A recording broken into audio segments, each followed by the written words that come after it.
डोडवाल साहब, सिल्वर के बारे में आपका क्या प्रेडिक्शन है?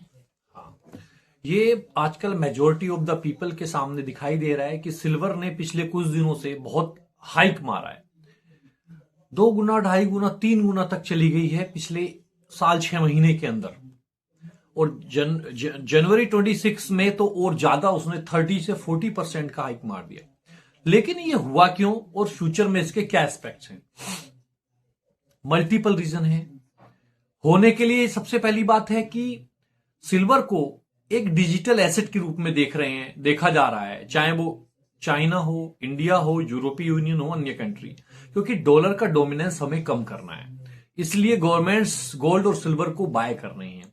इसके साथ और मल्टीपल रीजन है। चाइना ने सिल्वर का एक्सपोर्ट पे बैन लगा रखा है। उससे क्या हो रहा है?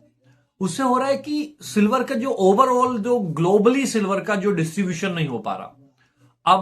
अब इसीलिए इसके रेट बढ़े हैं। लेकिन अब फ्यूचर में क्या होने वाला है, इसके लिए जो एक्सपर्ट्स हैं वो थोड़ा सा आपस में डिवाइडेड है। लेकिन मेजोरिटी ऑफ द एक्सपर्ट्स का ये कहना है कि सिल्वर का इतना यूज अब आने वाले समय में हम देखेंगे, जो हुआ भी है। जैसे इलेक्ट्रिक व्हीकल्स में सिल्वर का यूज हो रहा है, होगा। सोलर पैनल बनने में भी सिल्वर का यूज हो रहा है। एआई, आर्टिफिशियल इंटेलिजेंस में भी सिल्वर का यूज हो रहा है।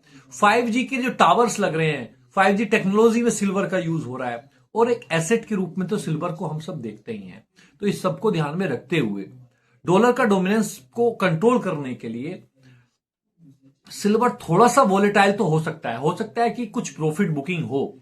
लेकिन लॉन्ग टर्म प्रोस्पेक्ट से मेजोरिटी ऑफ द एक्सपर्ट्स का कहना है कि सिल्वर एक बहुत ही बेहतरीन अपॉर्चुनिटी है इन्वेस्टमेंट के हिसाब से।